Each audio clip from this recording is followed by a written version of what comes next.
Dhaba chicken कढ़ाई कैसे बनाई जाती है। हम बाहर से चिकन कढ़ाई लेके ढाबे से कहीं आना जाना और रास्ते में तो लेके खाते हैं, जो कि उस वक्त भूख भी शदीद लगी होती है और उसका मज़ा भी बहुत आता है। तो आज मैंने अपनी यूट्यूब फैमिली के साथ अपनी रेसिपी जो शेयर की है वो है ढाबा चिकन कढ़ाई। कि जो आम सी चिकन कढ़ाई बनती है वो किस तरीके से बनती है, जो खाने में इतनी टेस्टी और यमीएस्ट होती है। तो आज वही मैं आप लोगों से शेयर करूँगी। उम्मीद है आपको मेरी जो वीडियो पसंद आएगी। मेरी वीडियो को लाइक शेयर सब्सक्राइब ज़रूर करें और अपनी वीडियो की तरफ जाने से पहले मेरे चैनल को सब्सक्राइब कर लें और थम्स अप दे लें। बिस्मिल्लाहिर्रहमानिर्रहीम। ये मैंने लिए हैं एक पकाने वाला कुकिंग ऑयल, बड़ा चम्मच घी का, 2 मीडियम साइज़ के प्याज काट के मैंने इसमें डाल दिए हैं। प्याज को थोड़ा सा सॉफ्ट करेंगे, सॉफ्ट करने पर फिर इसमें मैं डाल दूँगी अदरक लहसुन। प्याज को ब्राउन नहीं करना, कलर नहीं निकालना। फिर मैं डालूँगी अदरक लहसुन का पेस्ट। ये हमारा जो प्याज है थोड़ा सा सॉफ्ट हो गया, श्रिंक हो गया, तो अब हमने इसमें डाल दिया अदरक लहसुन का पेस्ट और इसको अच्छी तरह हम थोड़ा सा भून लेंगे ताकि इसकी जो स्मेल है वो ख़त्म हो जाए। फिर हम इसमें डाल देंगे दूसरे स्पाइसेस जो हैं। उसमें मैं डालूँगी नमक, मिर्च, हल्दी, धनिया और ज़ीरा पाउडर, और जो कि भून के उसे कूट के रखा होता है, ग्राइंड करके, नमक हस्बे टेस्ट। और फिर इसको थोड़ा सा भूनेंगे और इसके साथ फिर मैं डाल दूँगी टमाटर 3 अदद। बस यही हमारे स्पाइसेस हैं। इन्हीं स्पाइसेस पे हमारी, और 3 से 4 सब्ज़ मिर्चें, इन्हीं स्पाइसेस पे हमारी हंडियाँ बननी हैं, जो कि बहुत मज़ेदार, बहुत यमीएस्ट और बहुत थोड़े इंग्रेडिएंट के साथ बहुत ज़्यादा जायका देने वाली, बहुत ज़्यादा मज़ा देने वाली चिकन कढ़ाई।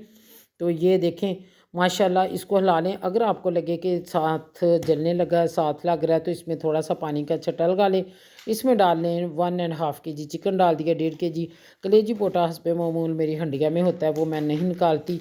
तो वो लाते हैं तो वो साथ ही दे देते हैं, तो इसलिए फिर बाद में अलहदा से बनाने से बेहतर है बीच में फैमिली के जिस मेंबर को पसंद है बना के पका के निकाल के उसको दे दें, दैट्स ऑल। तो नहीं भी तो चलने दो, बीच में उसको हम भूनेंगे बनाई करके। ये माशाल्लाह इस तरह का देखने में मज़ेदार लग रहा है। इससे इसके साथ तो जो चिकन लवर हैं, रोटी लवर हैं, जो रोटी पसंद करती हैं सालन के साथ, चिकन कढ़ाई के साथ, कौरमे के साथ, उनको तो बहुत ही मज़ा आ रहा होगा, उनके मुंह में पानी यकीनन आ गया होगा।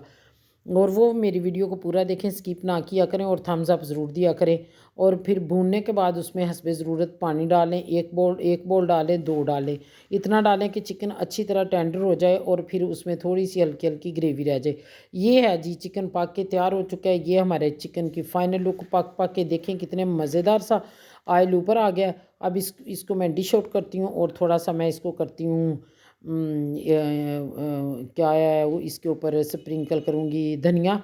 तो फिर हम इसे नान के साथ खाएं, पराठे के साथ खाएं, चपाती के साथ खाएं, फुल्कियाँ बनाएं घर में, जो आपको पसंद है उसके साथ आप इसको नोश फरमाएं और उंगलियां चाटते रह जाएं। आपको यकीनन इसका टेस्ट बहुत अच्छा लग रहा होगा। और कमेंट में अपनी मुझे कीमती राय से ज़रूर आगाह करना। ये थी छोटी सी आज मेरी रेसिपी जो मैंने अपनी यूट्यूब फैमिली से शेयर की। मिलेंगे किसी और नई रेसिपी के साथ नई वीडियो में। टिल देन अल्लाह हाफिज़। और खाएं, इंजॉय करें। और ये देखें कितना सॉफ्ट हो चुका है, मॉइस्ट हो चुका है, हाथ लगाते टूटता जा रहा है। तो इसी तरह आप चिकन बनाएं, खाएं और आयशा एंड रिमाज व्लॉग को देखते रहें, सब्सक्राइब करें। तो नई वीडियो तक, टिल देन अल्लाह हाफिज़।